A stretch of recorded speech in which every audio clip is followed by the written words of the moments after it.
موضوع الدرس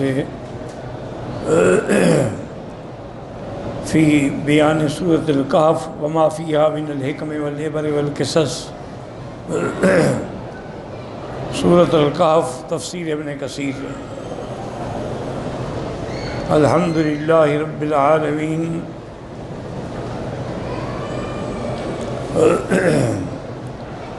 والصلاة والسلام على اشرف الانبیاء وسید المرسلین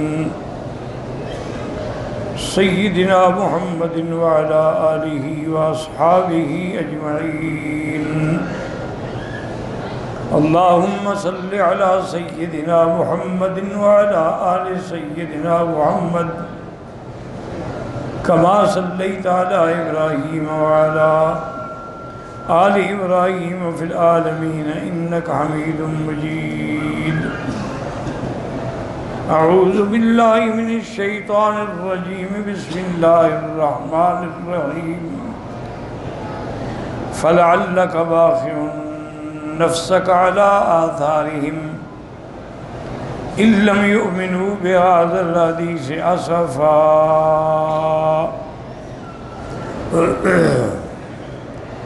انا جعلنا ما علی الارض زینة لها لنبلوهم ایہم احسن عملا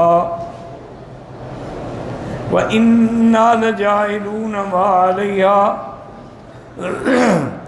صعیدا جرزا۔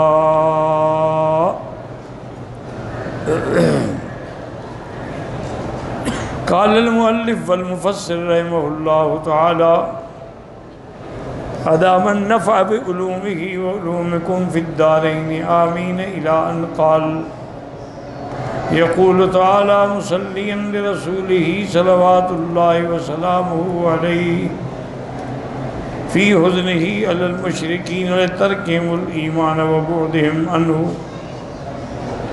كما قال تعالى فلا تذهب نفسك عليهم حسرات وَكَمَا قَالَ وَلَا تَحْزَنْ عَلَيْهِمْ وَقَالَ لَعَلَّكَ بَاخِعٌ نَفْسَكَ أَلَّا يَكُونُوا مُؤْمِنِينَ۔ باخع أي مہلک نفسك بحزنك علیہم۔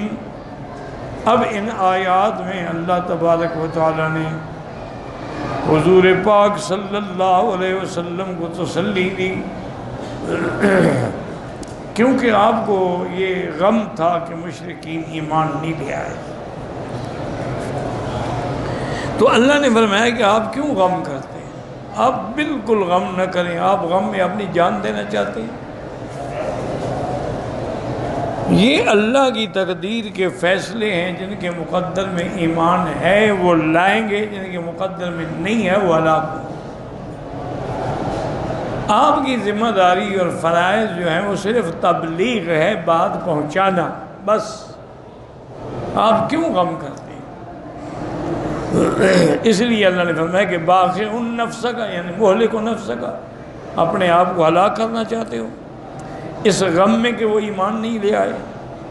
وَلِهَذَا قَالَ فَلَعَلَّكَ بَاخِعٌ نَفْسَكَ عَلَىٰ آثَارِهِمْ إِن لَّمْ يُؤْمِنُوا بِهَٰذَا الْحَدِيثِ یعنی قرآن إِن لَّمْ يُؤْمِنُوا بِهَٰذَا الْحَدِيثِ أَسَفًا یعنی لا تُهْلِكْ نَفْسَكَ أَسَفًا، اس غم میں اپنے آپ کو ہلاک نہ کریں۔ قال قتادہ قاتل نفسك غضبا وحزنا علیہم، اپنے نفس کو غم میں اور غضب میں ہلاک کرنا چاہتے ہیں۔ وقال مجاہد جزعا یعنی آپ اس غم میں جزع کرتے ہوئے فریاد کرتے ہوئے، المعنی متقارب، معنی ایک ہی ہے، یعنی لا تاسف علیہم، آپ غم نہ کریں۔ بل ابلغہم رسالات اللہ، اللہ کا دین پہنچا دیں۔ فمن اہتدی فلنفسہ ومن ضل فانما یضل علیہا، جس کو ہدایت ملی اس کی اپنی ذات کا فائدہ ہے، اور جس پہ گمراہی ہے اس کو کوئی ہدایت نہیں دے سکتا۔ وَلَا تَذْهَبْ نَفْسَكَ عَلَيْهِمْ حَسَرَاتٍ ثُمَّ أَخْبَرَ تَعَالَىٰ أَنَّهُ جَعَلَ الدُّنْيَا دَارًا فَانِيَةً مُزَيَّنَةً بِزِينَةٍ زَائِلَةٍ وَإِنَّمَا جَعَلَهَا دَارَ اخْتِبَارٍ لَا دَارَ قَرَارٍ۔ اللہ نے فرمایا کہ میرے محبوب ہم نے اس دنیا کو فنا ہونے والی ہے، ہم نے اس کو ہر قسم کی زینت دی ہے، لیکن وہ زینت ختم ہونے والی ہے۔ چونکہ یہ جو حویلی ہے دنیا ہے، دنیا ہے، یہ امتحان ہے، یہ کوئی رہنے کی جگہ نہیں ہے، رہنے کی جگہ تو آخرت ہے۔ فقال انما انا جعلنا ما على الارض زینۃ لها لنبلوهم ایہم احسن عملا۔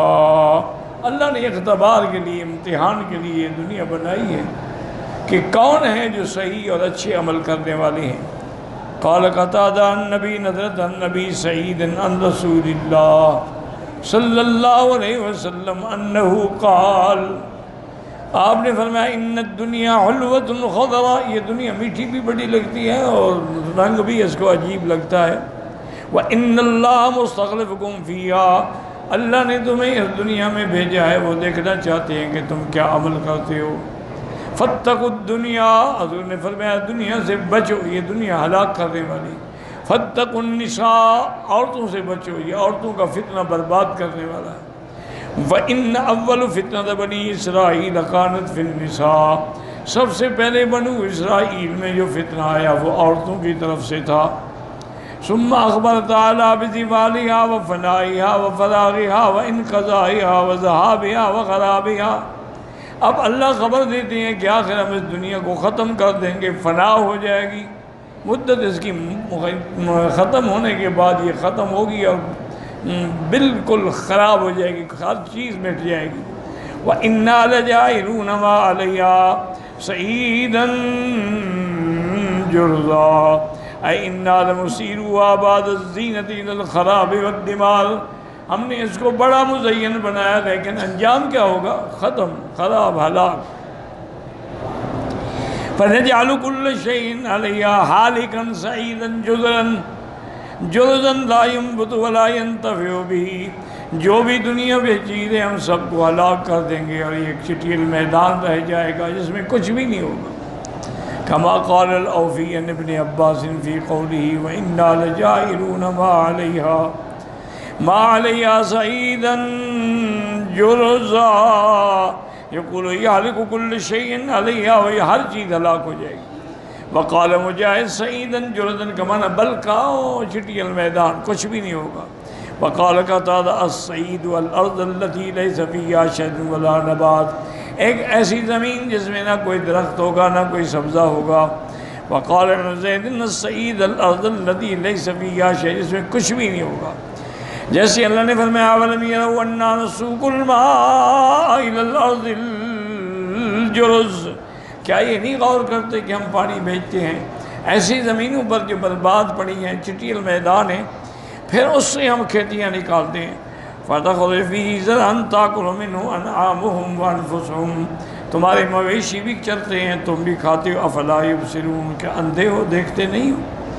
وقال محمد اسحاق وَإِنَّا لَجَاعِلُونَ مَا عَلَيْهَا سَعِيدًا جُرُزًا، یعنی الارض وَإِنَّمَا عَلَيْهَا لَفَانٍ وَبَائِدٍ، جو کچھ بھی زمین میں ہے دنیا میں ہے سب فنا ہو جائے گا۔ وَإِنَّ الْمَرْجِعَ إِلَى اللَّهِ، سب نے اللہ کی طرف جانا ہے۔ فَلَا تَحْزَنْ وَلَا يَحْزُنْكَ مَا تَسْمَعُ، آپ ان کی باتوں پہ غم نہ کیا کریں۔ أَمْ حَسِبْتَ أَنَّ أَصْحَابَ الْكَهْفِ وَالرَّقِيمِ كَانُوا مِنْ آيَاتِنَا عَجَبًا إِذْ أَوَى الْفِتْيَةُ إِلَى الْكَهْفِ فَقَالُوا رَبَّنَا آتِنَا مِن لَّدُنكَ رَحْمَةً وَهَيِّئْ لَنَا مِنْ أَمْرِنَا رَشَدًا فَضَرَبْنَا عَلَىٰ آذَانِهِمْ فِي الْكَهْفِ سِنِينَ عَدَدًا ثُمَّ بَعَثْنَاهُمْ لِنَعْلَمَ أَيُّ الْحِزْبَيْنِ أَحْصَىٰ لِمَا لَبِثُوا أَمَدًا۔ هذا إخبار من الله تعالى عن قصة أصحاب الكهف على سبيل الإجمال والاختصار، اس میں اصحاب کہف کا قصہ ہے لیکن اختصار کے ساتھ۔ ثم بسطا، بعد میں اس کی تفصیل ہے۔ ام حسبت، یعنی یا محمد صلی اللہ علیہ وسلم، ان اصحاب الکہف والرقیم کانوا من آیاتنا عجبا، ای لیس امرهم عجیبا فی قدرتنا وسلطاننا، ہماری قدرت میں تو کوئی عجیب امر نہیں، لوگوں کے لیے بڑی عجیب بات ہے۔ فإن خلق السماوات والأرض واختلاف الليل والنهار وتسخير الشمس والقمر والكواكب وغير ذلك من الآيات العظيمة الدالة على قدرة الله، اللہ کے آسمانوں کا پیدا کرنا، رات اور دن کا آپس میں اختلاف، سورج چاند ستارے، یہ بڑی بڑی نشانی اللہ کی قدرت کی، اللہ جو چاہے کر دے۔ وَأَنَّهُ عَلَى مَا يَشَاءُ قَادِرٌ، جو چیز چاہیں اس پہ قادر ہیں۔ وَلَا يُعْجِزُهُ شَيْءٌ، اللہ کو کوئی چیز عاجز نہیں کر سکتی۔ عجب من اخبار اصحاب الکہف کما قال ابن جریر عن مجاہد اما حسبت ان اصحاب الکہف والرقیم کانوا من آیاتنا عجبا قد کان من آیاتنا ما هو اعجب، سمجھتے ہیں کہ بڑی عجیب ہے، حالانکہ اس سے اور بڑی عجیب چیزیں ہیں۔ وقال نوفی ان ابن عباس انما حسبت ان اصحاب الکہف والرقیم کانوا من آیاتنا عجبا یقول الذی آتیتہ من العلم والسنت والکتاب افضل من شان اصحاب الکہف والرقیم۔ میرے بابو، ہم نے جو آپ کو قرآن دیا ہے، معجزات دیے، وہ اس سے بڑی شان والے۔ وقال محمد بن اسحاق ما اظہرت من حججی علی العباد عاجب من شان اصحاب الکہف والرقیم، ہم نے اپنے بندوں کے لیے اور کئی چیزیں دلائل دی ہیں، وہ اس سے بھی زیادہ عجیب ہیں۔ وَأَمَّا الْكَهْفُ فَهُوَ الْغَارُ فِي الْجَبَلِ، کہف کہتے ہیں پہاڑ کے اندر غار کا ہونا۔ وَهُوَ الَّذِي نَجَا إِلَيْهِ هَؤُلَاءِ الْفِتْيَةُ الْمَذْكُورُونَ، اسی میں وہ چند نوجوان تھے جنہوں نے پناہ لی تھی۔ وَأَمَّا الرَّقِيمُ وَقَالَ اللَّهُ فِيهِ عن ابن عباس واد قریب من ایلتا، وہ فرماتی ہیں رقیم جو ہے ایک وادی کا نام ہے۔ وقضا قال قطیۃ الاوفی وقتادہ وقال الضحاک وأما الکہف وقال الوادی، کہف کہتے ہیں وہ جو وادی کے اندر غار تھی، والرقیم اسم الوادی، رقیم جو ہے وہ وادی کا نام ہے۔ وقال مجاہد الرقیم کتاب بنیانہم ویقول بعضهم هو الوادی الذی فیہ کہفہم، جس کے اندر وہ غار تھی۔ قال عبد الرزاق اخبرنا الثوری عن سماک عن اکرمۃ بن عباس فی قولہ الرقیم کان یذمک وانہا القریۃ، حضرت کعب فرماتے تھے کہ رقیم جو ہے وہ بستی کا نام ہے۔ وقال ابن جریج الرقیم الجبل الذی فیہ الکہف، ایک قول یہ بھی ہے کہ رقیم اس پہاڑ کا نام ہے جس پہاڑ میں وہ غار تھی۔ وقال ابن عباس عن عبد اللہ بن ابی نجیح عن مجاہد عن ابن عباس قال اسم ذلك الجبل بجلوس، اس پہاڑ کا نام بجلوس تھا۔ وقال ابن جریج اخبرنی وابن سلیمان عن شعیب الجوائی ان اسم جبل الکہف بجلوس و اسم الکہف حیدم، غار کا نام حیدم تھا، والکلب جو کتا تھا اس کا نام حمران تھا۔ وقال عبد الرزاق انبانا اسرائیل سواکر انباز قال القرآن اعلمہ باللہ حنانا والاوا والرقیم، قرآن نے ہمیں سمجھایا ہے کہ اللہ کے آگے گڑگڑانا، ٹھنڈی سانسیں بھرنا، اللہ تبارک و تعالیٰ کے آگے رونا۔ اخبرنی عمرو بن دینار انہ سمع قال مما ادری ما الرقیم، انہوں نے کہا مجھے نہیں پتا کہ یہ رقیم کس کو کہتے، کتاب کا نام ہے یا کسی بلڈنگ بنیان کا نام ہے۔ وقال ابن عباس الرقیم والکتاب، انہوں نے کہا رقیم کتاب کا نام ہے۔ وقال سعید جبیر الرقیم لوح من حجارۃ کتبوا فیہ قصص اصحاب الکہف ثم وضعوه علی باب الکہف، انہوں نے فرمایا کہ رقیم جو ہے وہ ایک تختی تھی پتھر کی جس پر اصحاب کہف کے احوال لکھ کے اس غار کے منہ پہ رکھ دی گئی۔ وقال عبد الرحمن بن زید بن الرقیم والکتاب ثم قرأ کتاب مرقوم وهذا هو الظاہر من الآیہ، انہوں نے کہا رقیم سے مراد کتاب ہے۔ وهو اختیار ابن جریر الرقیم فعیل بمعنی مرقوم کما یقال للمقتول قتیل وللمجروح جریح واللہ اعلم۔ اذا والفتية إلى الكهف وقالوا ربنا آتنا من لدنك رحمة وهيئ لنا من أمرنا رشدا، يخبر تعالى عن أولئك الفتية الذين فروا بدينهم من قومهم، وہ اپنی قوم سے بھاگے، بادشاہ سے بھاگے کہ وہ ہمیں دین سے نہ ہٹا ڈالے۔ لئلا يفتنوا عنه فهربوا منهم فرجعوا إلى غار، ایک پہاڑ کی غار میں آ کے چھپ گئے۔ فقالوا حين دخلوا الصائرين من الله تعالى رحمته ولطفه بهم، جب وہ غار میں داخل ہوئے تو انہوں نے اللہ سے دعا مانگی ربنا آتنا من لدنک رحمتن، یا اللہ اپنی طرف سے رحمت بھیج، ہم لنا من عندک رحمتن ترحمنا بہا وتسترنا عن قومنا، اور ہمیں اپنے قوم کے فتنے سے پردے میں رکھ، وہیئ لنا من امرنا رشدا، اور ہمارے لیے انجام کار بہتر پیدا فرما، وقدر لنا من امرنا ھذا رشدا، اے اجعل عاقبتنا رشدا، کما جاء فی الحدیث ما قضیت من قضاء وما قضیت لنا من قضاء فاجعل عاقبته رشدا۔ اللہ کے نبی نے دعا مانگی ہے کہ یا اللہ جو بھی تیری تقدیر کا فیصلہ ہو انجام ہمارے لیے بہتر فرما دے۔ وفي المسند من حديث مسلم بن ارطاد انه قال اللهم احسن عاقبتنا في الامور كلها واجرنا من خزي الدنيا وعذاب الاخره، وقوله فضربنا على اذانهم في الكهف سنين عددا، اي القينا عليهم النوم حين دخلوا الى الكهف، اللہ فرماتے ہیں ہم نے ان پر نیند ڈال دی اور کئی سال تک وہ سوتے رہے، ثم بعثناهم، پھر ہم نے ان کو جگایا، وخرج احدهم بدراهم ليشتري لهم بها طعاما ياكلونه، آگے تفصیل انشاءاللہ آ جائے گی۔ ثم بعثناهم لنعلم اي الحزبين احصى لما لبثوا امدا، تو جب ان کو اپنے جگہ دیکھیں گے بھی اب وہ کیا فیصلہ کرتے ہیں کہ کتنا ہم مدت رہے ہیں، فإن الأمد الغاية كقوله تبارك وتعالى إلى آخره۔ اب یاد رکھیں کہ یہ اصحاب کہف کا قصہ مبارک جو ہے انشاءاللہ آگے تفصیل سے آ جائے گا۔ ایک بات یاد رکھیں کہ اللہ نے اصحاب کہف کا نام ذکر نہیں فرمایا، یعنی قرآن میں ان کا نام نہیں ہے، حدیث مبارک میں بھی ان کے نام نہیں۔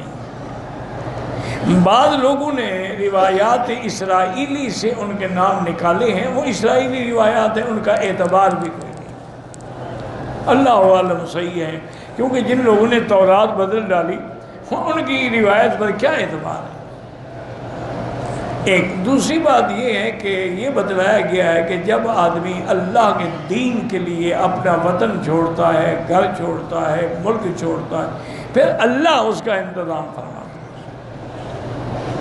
تیسری بات یہ دکھائی گئی کہ ان کو غار میں 309 سنین 309 سال تک وہ سوتے رہے۔ اب دیکھیں وہ زندہ ہے، مر نہیں گئے، سو رہے ہیں، نیند ہے۔ تو اللہ قادر ہے، وہ چاہیں تو نیند میں رکھیں، وہ چاہیں تو مرنے کے بعد بھی زندہ رکھیں، وہ چاہیں تو قبر میں بھی زندہ رکھیں، وہ چاہیں تو سلیمان علیہ السلام کو عاصے پہ کھڑا کر کے زندہ رکھیں، آگے موت آ چکی تھی، شیطان آگے دیکھتے تھے، وہ حضرت سلمان کھڑے ہیں بھی کام کرو کام کرو ورنہ سزا دیں گے۔ 100 سال گزر گیا، ان کو پتہ ہی نہیں لگا کہ زندہ ہے یا مردہ ہے، حالانکہ موت آ چکی تھی، لیکن نہ ان کی شکل بدلی، نہ کپڑے بدلے، نہ لباس بدلا، نہ حیت بدلی۔ تو یہ اللہ کی قدرت کے کمال ہے۔ اور دوسرا علماء نے یہ لکھا ہے کہ نیند کے معنی میں ضربنا علی، ہم نے ان کے کانوں پہ مارا، یہ محاورہ صرف قرآن میں ہے، اس سے پہلے کبھی نہیں آیا، کیونکہ اصل نیند کا تعلق کان سے ہے کہ آواز نہ آئے۔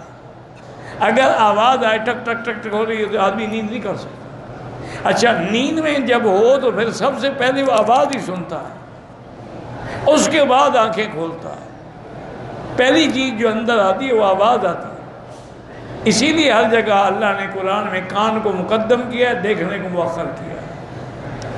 تو اتنی لمبی نیند، بعض بزرگوں نے یہ بھی لکھا ہے کہ جس بندے کو نیند نہ آتی ہو یہ آیتیں پڑھا کرے، فَضَرَبْنَا عَلَىٰ آذَانِهِمْ فِي الْكَهْفِ سِنِينَ، بس اتنے تک۔ مجھے یاد ہے ایک دفعہ کہ میں صبح کی نماز میں نے ایک مسجد میں پڑھی، شاید وہ جمعہ تھا یا کیا وجہ تھی، حرم نہیں آیا، تو مجھے ایک بندہ ملا وہی مسجد میں، میں نے دیکھا کہ وہ بیچارے کی آنکھیں ایسے کھلی ہوئی ہیں اور سرخ ہیں اور چہرہ پریشان ہے، کیا بات؟ اس نے کہا کہ مکی صاحب میں آج 8 دن ہو گئے ہیں، دن رات گزر گیا، میں نہیں سویا، نیند نہیں آتی۔ میں ڈاکٹروں کے پاس گیا، انہوں نے مجھے دوائی دی، کہ 1 ملی گرام کی گولی کھا لو سو جاؤ، تو میں نے کھائی، نہیں آئی۔ میں نے 2 ملی گرام کی گولی کھائی، نیند نہیں آئی۔ میں نے 10 ملی گرام کھا لی، پھر بھی نیند نہیں آئی۔ پتہ نہیں اللہ نے میرے دل میں ڈالا ہوگا۔ تو میں نے کہا اچھا یہ آیت نکالو قرآن میں، اور یہ آیت جو ہے نا تم آج سارا دن پڑھتے رہو، اور رات کو سونے سے پہلے بھی درود شریف اور یہ آیت پڑھتے پڑھتے سو جاؤ، انشاءاللہ نیند آ جائے۔ وہ دوسرے دن مجھے حلم میں آ کے ملا، انہوں نے کہا مکی صاحب آپ حیران ہوں گے، میں 8 گھنٹے سوتا ہوں، اتنی نیند آئی گہری۔ میں نے کہا بس اب اس آیت کو تم اپنا علاج بنا لو۔ اللہ کا قرآن جو ہے اس میں ہر چیز کا علاج ہے، وہ شفا ہے۔ وَنَنَزِّلُ مِنَ الْقُرْآنِ مَا هُوَ شِفَاءٌ وَرَحْمَةٌ لِّلْمُؤْمِنِينَ۔ اسی لیے ایک بزرگ کی خدمت میں ایک بندہ گیا، اس کی حالت بڑی خراب تھی۔ اس نے حضرت کو مجبور کیا کہ مجھے کوئی تعویذ لکھ دیں۔ فرمایا بھائی میں تعویذ نہیں لکھتا۔ انہوں نے کہا حضرت آپ اتنے بڑے عالم، اتنے بڑے بزرگ ہیں، تعویذ نہیں؟ کہا میں نہیں لکھتا۔ تمہیں تکلیف کیا؟ انہوں نے کہا تکلیف مجھے جادو ہے، نہ میں رات میں سوتا ہوں نہ میں دن میں سوتا ہوں، نہ مجھے پاکی پلیتی کا ہوش ہے، نہ مجھے گھر والوں کا خیال ہے، نہ باپ کا، نہ ماں کا، نہ بیوی کا۔ میں پاگلوں کی طرح ساری رات پھرتا رہتا ہوں، کہیں گر گیا تو گر گیا، نیند آ گئی۔ اور میں قرآن پڑھے ہوئے ہوں۔ انہوں نے کہا جی قرآن کا تو میں حافظ ہوں، لیکن اب تو مجھے کچھ نہیں آتا۔ انہوں نے قرآن لے آؤ، وہ قرآن لے آؤ، پھر میں پڑھو۔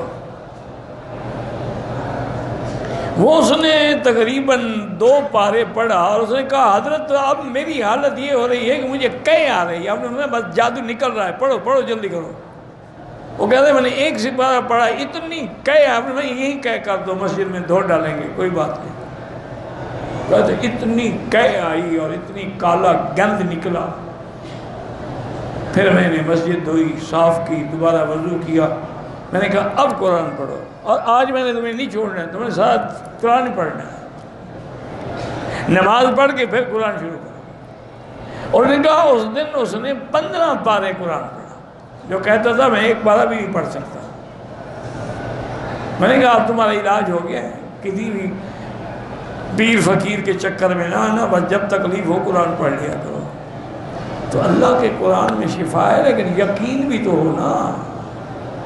ہماری زبانیں بھی ناپاک، ہمارے عمل بھی ناپاک، ہمارے دل بھی ناپاک، ہماری غذا بھی ناپاک، پھر کیا قرآن کا اثر؟